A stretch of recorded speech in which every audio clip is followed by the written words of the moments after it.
Hello, नमस्कार, good morning, सुप्रभात। Education factory के ऑनलाइन प्लेटफॉर्म पे आप सबका स्वागत है।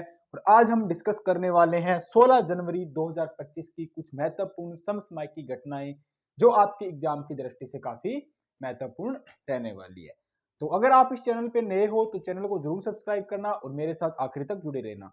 आप हमारा टेलीग्राम ग्रुप भी ज्वाइन कर सकते हो और प्ले स्टोर से ऐप भी डाउनलोड कर सकते हो एजुकेशन फैक्ट्री के नाम से। उन सब का लिंक हमने वीडियो के डिस्क्रिप्शन में दे रखा है। अगर आपको पीडीएफ चाहिए तो टेलीग्राम ग्रुप के अंदर जाइए, आपको वहां पे पीडीएफ भी मिल जाएगी।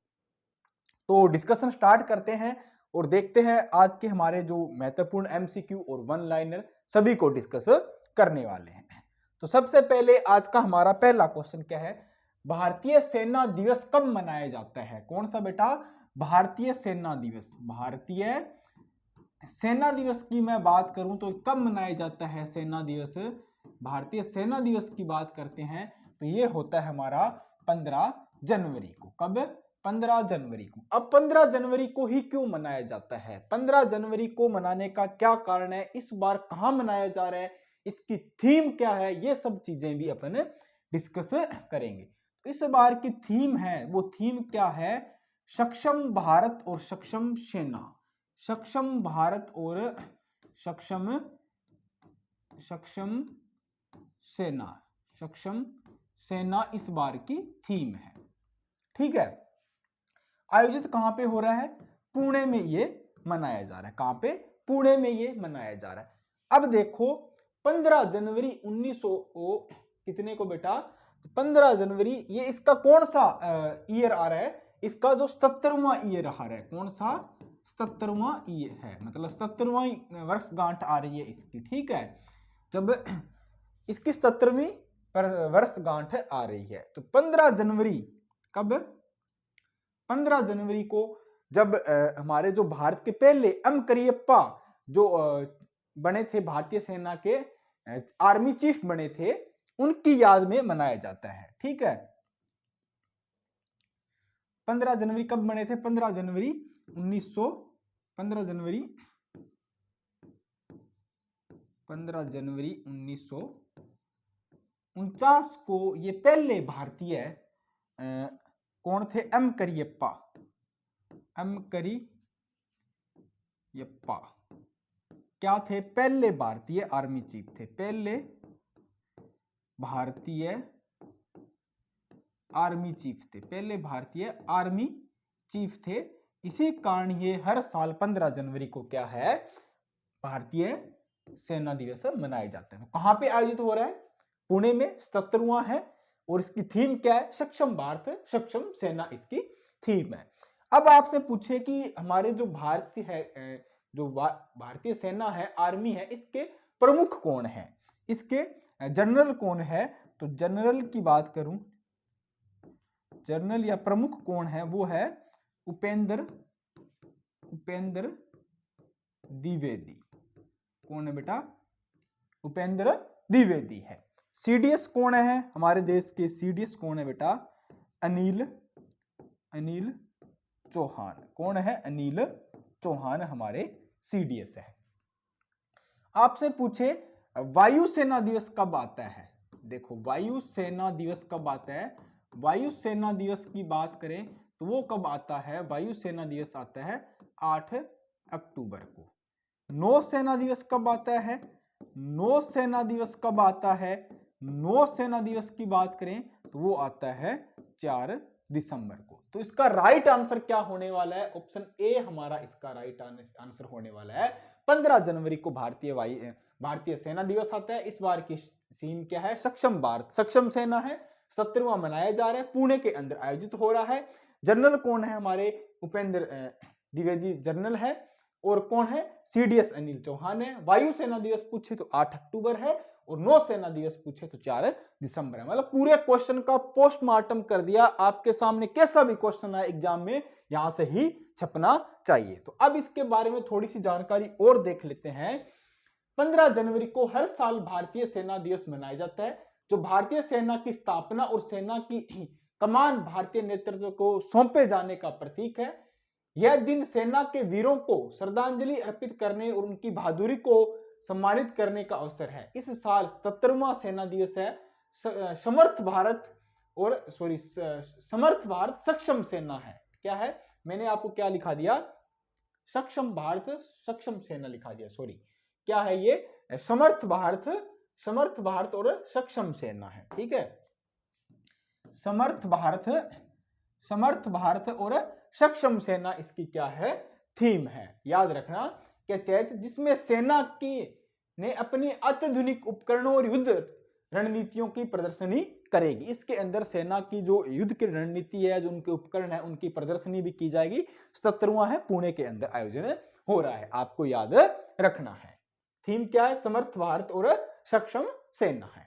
क्वेश्चन नंबर सेकंड, अभी हाल ही में वेनेजुएला के राष्ट्रपति के रूप में किसने शपथ ली है? वेनेजुएला के राष्ट्रपति के रूप में किसने शपथ ली है? तो वेनेजुएला के जो नए राष्ट्रपति बने अब की बार कौन बने हैं, निकोलस मादुरो।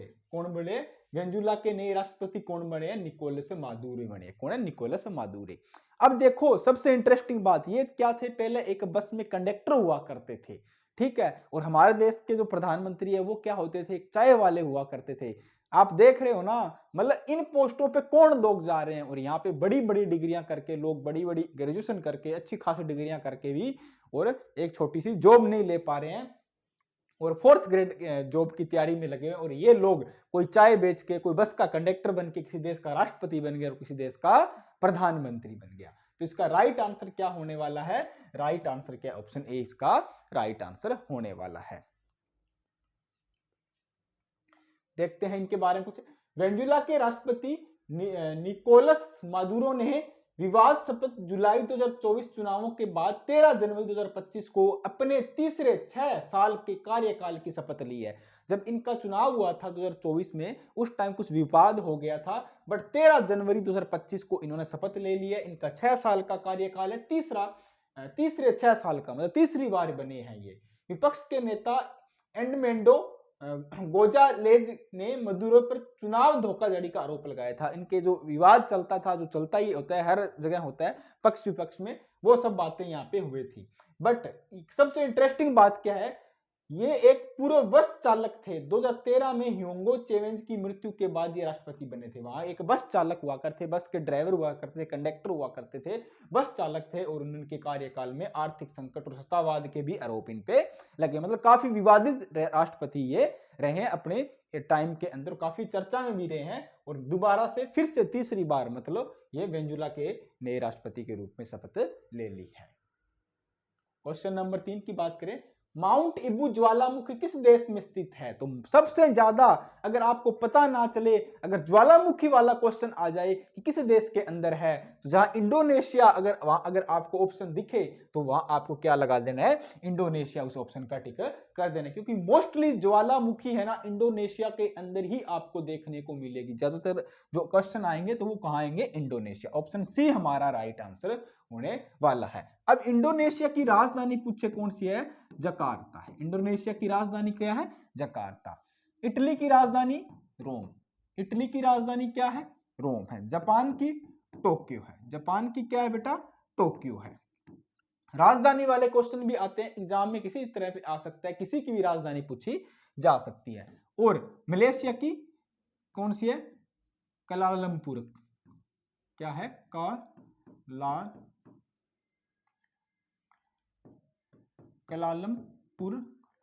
कलालमपुर क्या है, मलेशिया की राजधानी, कलालमपुर मलेशिया क्या है, राजधानी। इन सब की राजधानी आपको लिखना है। तो इसका माउंट इबू ज्वालामुखी कहां पे आया है, माउंट इबू ज्वालामुखी कहां है, इंडोनेशिया। ऑप्शन सी हमारा राइट आंसर होने वाला है।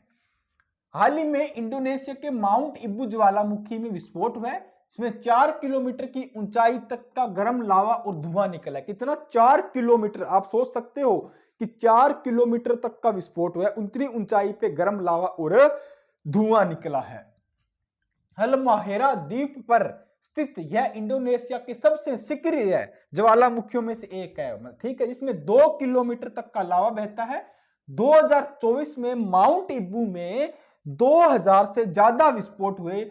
Mount Ibu ring of fire है, माउंट इबू है जहां पे 2000 से ज्यादा विस्फोट हुए थे। ठीक है, वहां पे मतलब ये ज्वालामुखी निकलते ही रहते हैं इंडोनेशिया के इस द्वीप पे, और उसका नाम क्या है, रिंग ऑफ फायर, मतलब आग का गोला है वो, क्या है, आग का गोला है। 127 सक्रिय ज्वालामुखियों के वाला एक टेक्टोनिक रूप से भी सक्रिय क्षेत्र है, मतलब वहां ज्वालामुखी आपको टाइम टू टाइम देखने को मिलते हैं। तो ऐसा क्वेश्चन आ जाए कि सबसे ज्यादा ज्वालामुखी कहां निकलते हैं, अगर आपको कोई भी समझ में ना आए तो वहां इंडोनेशिया अगर आंसर हो, ऑप्शन में हो, तो जरूर लगाना, ये चांसेस है आपके क्वेश्चन सही होने का।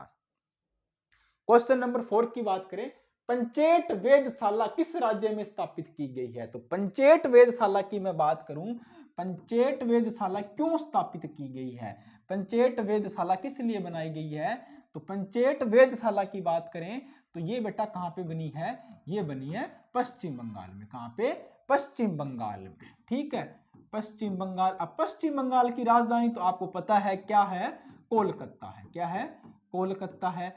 सीएम कौन है वहां की? सीएम कौन है बेटा? ममता बनर्जी। सीएम कौन है वहां की? ममता बनर्जी।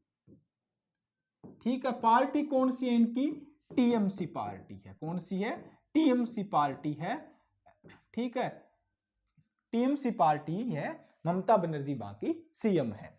अब पंचवेट वेधशाला बनाने का मेन कारण क्या है, इसका क्या पर्पज है, कार्य क्या है, ये क्या करेगी? ये जो खगोलीय है, मतलब खगोलीय क्षेत्र है हमारा, उसका प्रशिक्षण करेगी, मतलब एरोस्पेस के अंदर किसका?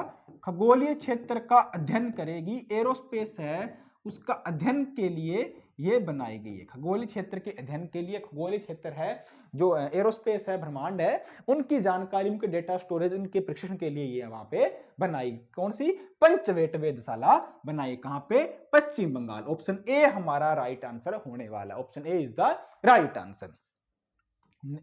इसके बारे में देखें तो SN. Bose centre for basic sciences द्वारा पश्चिम बंगाल के पुरुलिया जिले में पंचवेट पहाड़ी के, पुरुलिया जिले के पंचेट पहाड़ी के ऊपर पंचायत वेधशाला की स्थापना की गई है। यह खगोलीय पिंडों के अवलोकन, उसके क्षणिक खगोलीय घटनाओं का अध्ययन करने में सहायता करेगी। वेधशाला का उद्देश्य खगोलीय अनुसंधान में सहयोग को बढ़ावा देते हुए छात्रों को दूरबीन संचालन और डेटा रिकॉर्डिंग में ट्रेनिंग करने का काम किया जाएगा। मतलब कहां पे है? पश्चिम बंगाल में पंचेट वेधशाला का निर्माण किया गया। एरोस्पेस से संबंधित, दूरबीन से संबंधित वहां पे ट्रेनिंग और उसका डाटा, उसके अध्ययन का वहां पे काम किया जाएगा। चलते हैं नेक्स्ट क्वेश्चन की। भारतीय मौसम विज्ञान विभाग की स्थापना कब हुई थी? तो भारतीय मौसम विज्ञान विभाग की स्थापना कब हुई थी? तो 15 जनवरी 1875 में हुई थी। 15 जनवरी 1875 में। ऑप्शन ए हमारा इसका राइट आंसर होने वाला है। अब इसकी स्थापना हुई तो इसकी स्थापना करी किसने थी, मतलब कौन से डिपार्टमेंट के अंतर्गत आता है, इसकी स्थापना क्यों की गई थी? कि मौसम के मतलब बारे में आपको जानकारी पता होनी चाहिए, मौसम किस तरह का है, आने वाला है। ठीक है, इन सब को मतलब ध्यान में रखते हुए, इन सब चीजों को ध्यान में रखते हुए यह काम किया गया था कि मतलब आगे का मौसम क्या होगा, 1 घंटे बाद मौसम कैसा आएगा, इन सब चीजों को ध्यान में रखते हुए इसकी स्थापना की गई थी। तो किस डिपार्टमेंट के अंतर्गत आता है? ये हमारे किसके डिपार्टमेंट के अंतर्गत आता है? मौसम भारतीय मौसम विभाग के अंतर्गत आता है। ठीक है, इसकी कौन सी वर्षगांठ है अब की बार है? तो कौन सी है बेटा? 150वीं वर्षगांठ है। कौन सी? 150वीं वर्षगांठ इस बार मनाई जा रही है। ठीक है, 150वीं वर्षगांठ इस बार मनाई जा रही। कहां पे आयोजित हो रहा है? पुणे में ये कार्यक्रम आयोजित किया जा रहा है। कहां पे? पुणे में। तो ऑप्शन ए हमारा राइट आंसर होने वाला है। 15 जनवरी 1875 में इसका किया गया। क्योंकि पहले क्या होता था, जब हमारे नेविगेशन सिस्टम या मौसम विभाग से डेटा नहीं मिलता था, तब क्या होता कि हम बोलते कि आज बारिश आएगी, बट उस दिन बारिश नहीं आती, 5 दिन बाद आती। अब क्या है कि इस तरह काम किया जा रहा है, इतनी रिसर्च की जा रही है, अगर आपको हर घंटे का, हर एक पंचायत का डेटा मिल जाता है कि उस जगह का, उस डिस्ट्रिक्ट का, उस पंचायत का कैसा मौसम रहेगा, कितना टेम्परेचर रहेगा, कब वहां बारिश आने वाली, चक्रवात जो आ रहा है उसकी स्पीड क्या है, कितनी स्पीड से साइक्लोन आ रहा है। ये सारे डेटा जो मौसम विभाग हमें टाइम टू टाइम देते रहते हैं। और कितने साल हो गए इसको, 150 वर्षगांठ इसकी कंप्लीट हो गई है। तो इसके बारे में थोड़ा देखते हैं। 15 जनवरी 2025 को भारतीय मौसम विज्ञान विभाग जो आईएमडी है अपनी स्थापना के 150 वर्ष पूरे करेगा। इसकी स्थापना 15 जनवरी 1875 को हुई। यह पृथ्वी विज्ञान मंत्रालय के तहत काम करता है। कौन से बेटा, पृथ्वी विज्ञान मंत्रालय के तहत काम करता है। मौसम का पूर्वानुमान, चेतावनी, मौसम से संबंधित गतिविधियां के लिए जिम्मेदार है। मौसम से संबंधित जितनी भी जानकारी है, जितनी गतिविधियां हैं, वो सारा कौन कौन देता है हमें, आईएमडी देता है। मौसम विभाग हमें जानकारी देता है। आईएमडी मौसम पर्यटन की निगरानी, आपदा प्रबंधन, कृषि, राष्ट्रीय विकास के महत्व का योगदान दिया है। इसकी 150वीं वर्षगांठ विभाग के योगदान का महत्वपूर्ण प्रतीक है। कौन सा बेटा, 150वीं 150वीं वर्षगांठ इसकी मनाई जा रही है। और मौसम से संबंधित हमें टाइम टू टाइम ये जानकारियां देता रहता है। ठीक है, आप पता चल गया ना कि आईएमडी ही का ही सारा काम होता है जो हमें ये सब जानकारियां देता है। क्वेश्चन नंबर 6, गान नगाई सांस्कृतिक कार्यक्रम किस राज्य का है बेटा। कौन सा, गान नगाई, कौन सा है, गान नगाई, गान नगाई, गान नगाई। तो कौन से राज्य का है, तो ये है बेटा मणिपुर का। कौन से राज्य का है, मणिपुर का। ये एक जो अभी जो फेस्टिवल चल रहे हैं ना जितने भी, ये सारे फसलों से संबंधित है। ये एक फसल उत्सव है, कृषि फेस्टिवल है। जैसे कि कौन से राज्य का, मणिपुर। अब गान नगाई का मतलब क्या होता है कि शीत ऋतु का त्योहार होता है, सर्द ऋतु का, सर्दियों का त्योहार होता है। और एक कृषि फेस्टिवल है, फसल संबंधित त्योहार है। ठीक है, गान नगाई तो कौन से राज्य का है, मणिपुर राज्य का है। अब तमिलनाडु में क्या आता है, तमिलनाडु में आता है बेटा पोंगल आता है। ये भी कृषि संबंधित त्योहार है। पोंगल आता है, जल्लीकट्टू आता है, जल्लीकट्टू आता है, जल्लीकट्टू आता है। ठीक है, केरल में जैसे ओणम आता है, केरल में क्या आता है, ओणम आता है, ओणम आता है, ओणम आता है। जैसे अभी राजस्थान में अपने मकर संक्रांति आया था, पंजाब हरियाणा में लोहड़ी आता है। इस तरह ये जितने भी त्योहार है सारे क्या है, फसल संबंधित त्योहार है। तो मणिपुर का कौन सा हो गया, गान नगाई हो गया। कौन सा, गान नगाई, ऑप्शन ए हमारा राइट होगा। अब इसके बारे में थोड़ी जानकारी देखते हैं। गान नगाई उत्सव जो जेलियांगरोंग समुदाय का प्रमुख सांस्कृतिक और धार्मिक फसल कटाई के बाद का उत्सव है। मतलब सारे कौन से उत्सव है, ये फसल संबंधित, कृषि और खेती संबंधित हमारे उत्सव है। 12 जनवरी 2025 को मणिपुर में धूमधाम से मनाया गया है। यह 5 दिनों तक चलता है। शांति, समृद्धि, सामुदायिक कल्याण पर केंद्रित है। मतलब शांति, समृद्धि और सामुदायिक मतलब भाईचारे पे, एकता पे विश्वास रखने वाला ये। ठीक है, इस पे सबकी कामना, सबका कल्याण के लिए ये एक इस पे काम करता है। मतलब इस तरह ये त्योहार मनाया जाता है। गान नगाई का अर्थ है शीत ऋतु का उत्सव। मतलब शीत ऋतु का उत्सव या सर्दियों का उत्सव है जो कृषि गतिविधियों के समापन का प्रतीक है। मतलब आपकी वहां की, उनकी लोगों की वहां की जब खेती कंप्लीट हो जाती है, जब लास्ट में मनोरंजन के लिए ये त्योहार मनाया जाता है। उस समय पवित्र अग्नि अनुष्ठान, पारंपरिक नृत्य, संगीत प्रदर्शन, सामुदायिक भोज, उपहार आदि का आदान प्रदान भी किया जाता है। जो नॉर्मल होता है कि सामूहिक भोज होगा, संगीत होंगे, कलाएं दिखाई जाएगी, परंपराएं, नाटक, ये सब सांस्कृतिक का कार्यक्रम वहां पे फेस्ट किया जाता है। ठीक है, तो ये देखो वहां उनका पहनावा है मणिपुर का। ये यहाँ पे लड़कियां खड़ी है और ये डांस प्रस्तुति जो भी है अपने उनका जो कल्चर है फेस्ट वहां का लोकल, उसमें कार्यक्रम ये सारा चलता है। चलते हैं नेक्स्ट क्वेश्चन। और क्वेश्चन नंबर 7, दिसंबर 2024 के लिए ICC men's player of the month का अवार्ड किसे मिला है। आईसीसी क्या है बेटा, ICC player of the month कौन है, मेंस के अंदर पूछा है। कौन है तो वो है बेटा जसप्रीत बुमराह। जसप्रीत बुमराह कौन है, जसप्रीत बुमराह है, बुमराह है। ये मेंस कैटेगरी के लिए है, ऑप्शन ए हमारा राइट आंसर होने वाला है। वुमेन्स कैटेगरी के मिला है, वो किसको मिला है? वो ऑस्ट्रेलिया की रहने वाली है, उनको मिला है, उनके बारे में मैं आपको बताऊंगा। बट आईसीसी का मुख्यालय कहाँ है? दुबई में। कहाँ है बेटा? दुबई में। अध्यक्ष कौन है? महान क्रिकेटर जो एक बॉल में 6 छक्के लगाते हैं, जय शाह क्या है इसके अध्यक्ष है।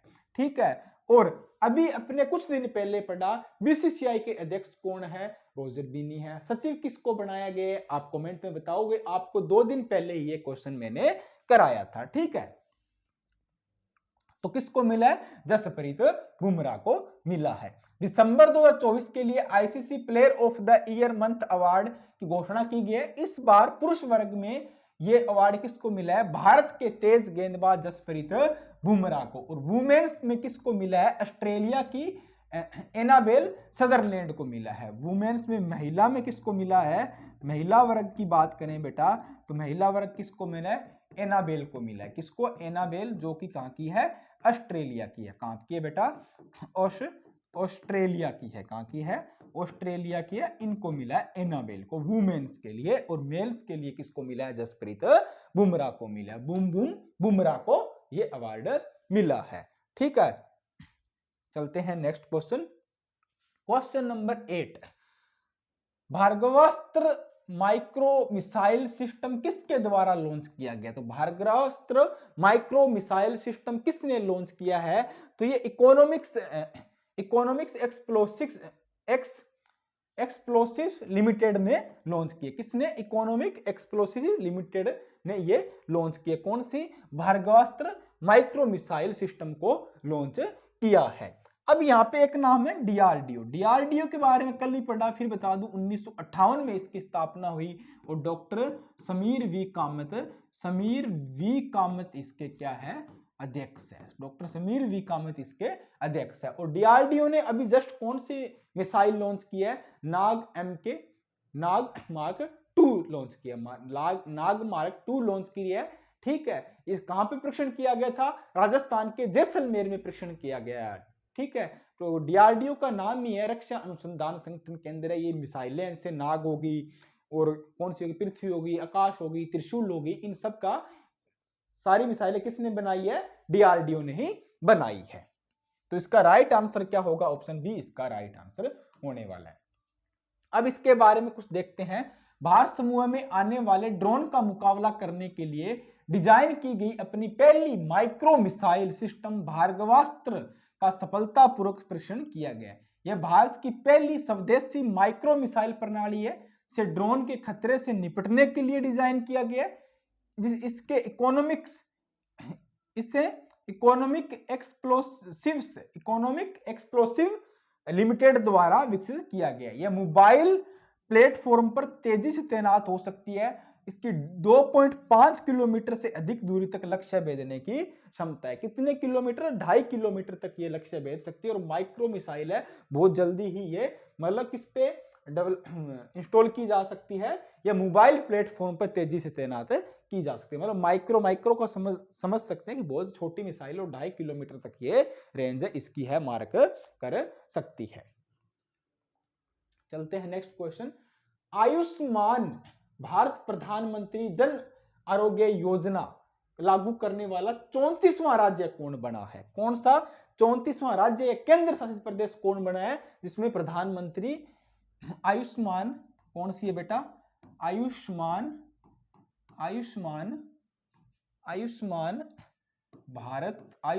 भारत प्रधानमंत्री जन आरोग्य योजना है। कौन सी? आयुष्मान भारत प्रधानमंत्री जन आरोग्य योजना है। जन आरोग्य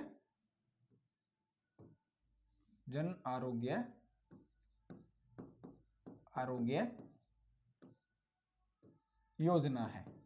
कौन सा राज्य बना है? 34वें राज्य की बात की जा रही है। 34वां राज्य कौन बना है? राज्य केंद्र शासित प्रदेश की बात करूं तो वो बना है बेटा उड़ीसा बना है। कौन सा बना है? उड़ीसा बना है। कौन सा? उड़ीसा। अब इसकी शुरुआत कब हुई थी? तो ये शुरुआत हुई थी सितंबर 2018 से ये शुरू हुई थी। शुरू कब हुई थी? सितंबर 2018 से।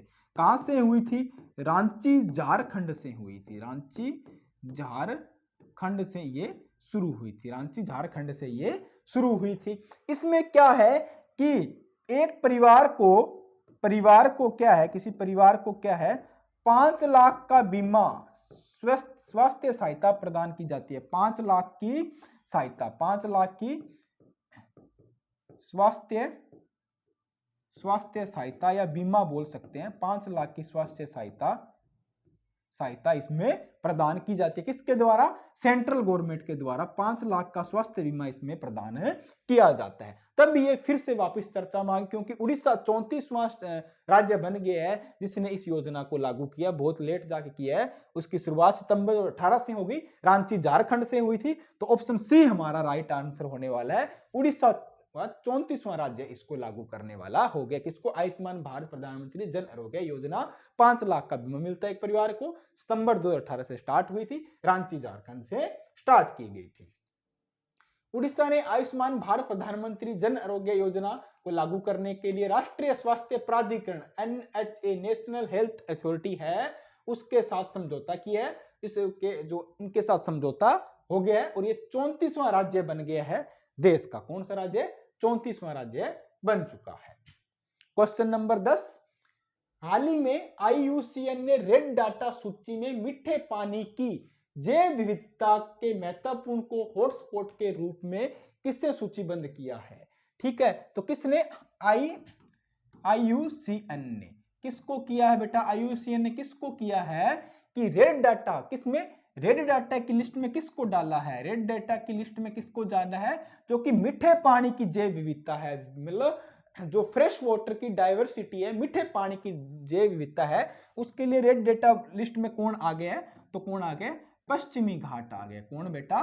पश्चिमी घाट आ गया। कौन आया है? पश्चिमी घाट आ गया है।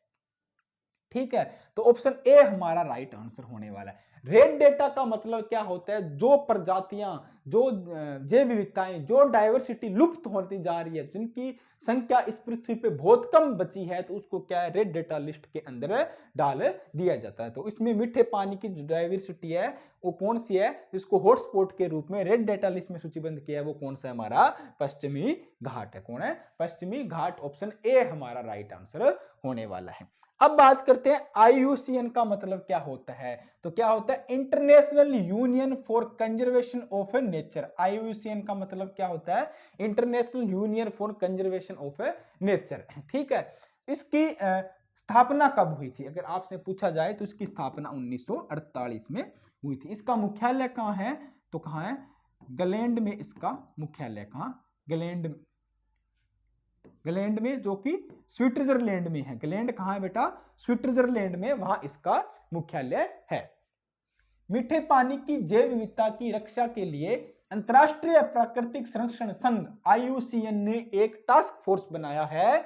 यह टास्क फोर्स मीठे पानी के पारिस्थितिकी तंत्र में मौजूद प्रजातियों के आनुवंशिक विविधताओं को बचाने का काम करेगा। IUCN संकटग्रस्त प्रजातियों की सूची यानी रेड डेटा बुक तैयार करता है। इस सूची में मीठे पानी की जैव विविधता को महत्वपूर्ण हॉटस्पॉट में शामिल किया गया है। IUCN क्या है? रेड डेटा लिस्ट बुक तैयार करता है और जिसका मुख्यालय कहाँ है? ग्लैंड, स्विट्जरलैंड में। उसमें कौन आ गया रेड डेटा लिस्ट में? पश्चिमी घाट, जो कि मीठे पानी की जैव विविधता है, उसको इस बार शामिल किया गया है। क्वेश्चन नंबर 11 आज का हमारा लास्ट MCQ। हाल ही में फ्यूचर ऑफ जॉब्स रिपोर्ट किसने जारी की है? फ्यूचर्स ऑफ जॉब रिपोर्ट मतलब भविष्य में आने वाले टाइम में कितनी जॉब है, किन किन सेक्टर के अंदर जॉब आएगी, मतलब जो फ्यूचर के अंदर जॉब है वो कहां कहां पे है, ये रिपोर्ट किसने जारी की है? तो ये WEF ने किया, वर्ल्ड इकोनॉमिक फोरम ने, विश्व आर्थिक संगठन या वर्ल्ड इकोनॉमिक फोरम ने ये रिपोर्ट जारी की। ऑप्शन डी हमारा राइट आंसर होने वाला। किसने जारी की? वर्ल्ड इकोनॉमिक फोरम या विश्व आर्थिक संगठन। इसका मुख्यालय कहां है? स्थापना 1971 में हुई। मुख्यालय इसका कहां है? इसके मुख्यालय की बात करें तो इसका मुख्यालय भी कहां है? स्विट्जरलैंड में। कहां पे? स्विट्जरलैंड में है।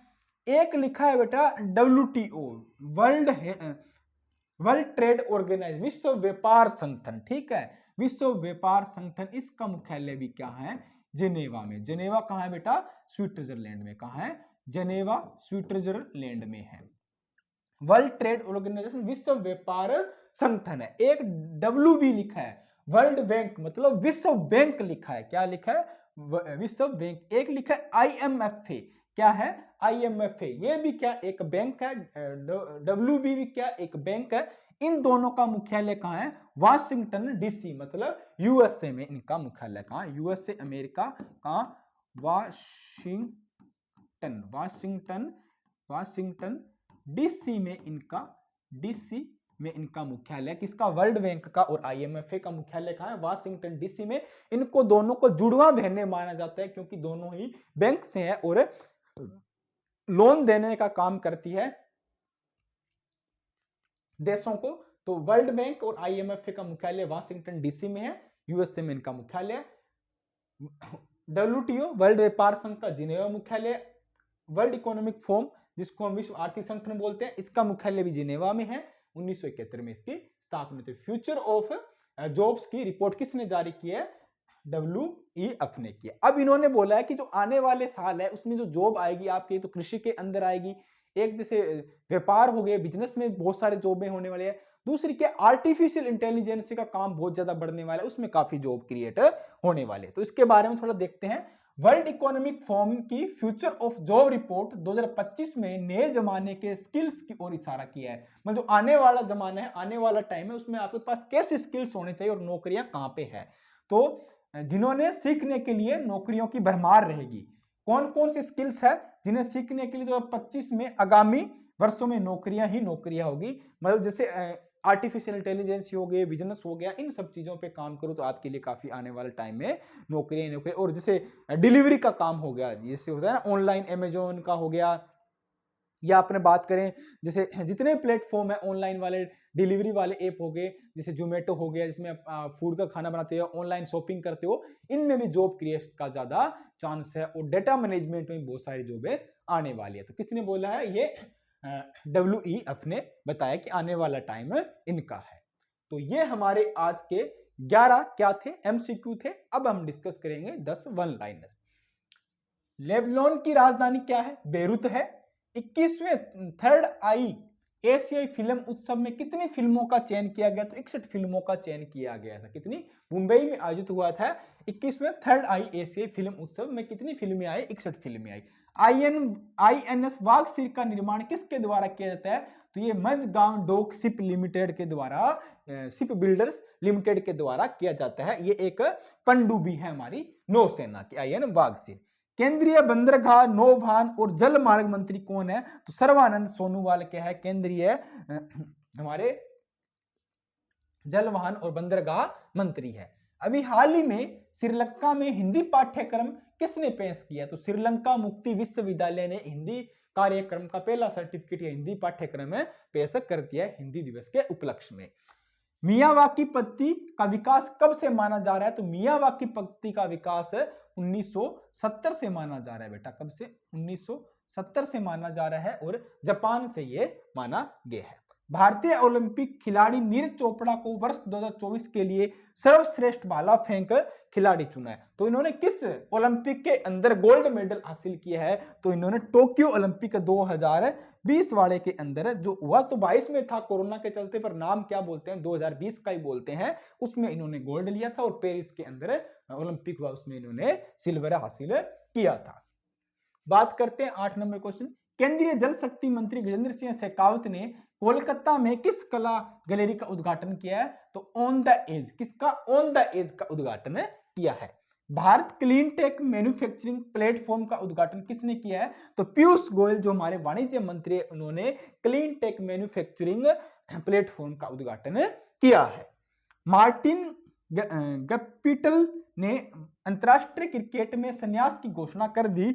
उनका संबंध किस देश से है? तो मार्टिन का संबंध है न्यूजीलैंड से। किससे? न्यूजीलैंड से। तो ये हमारे आज के वन लाइनर 10 MCQ थे, 10 वन लाइनर क्वेश्चन थे। उम्मीद करता हूं आपको पसंद आए होंगे, समझ में आए होंगे। तो वीडियो को ज्यादा से ज्यादा शेयर कर दो अपने फ्रेंड सर्किल में, और कल फिर मिलते हैं नए क्वेश्चनों के साथ। अपनी पढ़ाई को जारी रखें।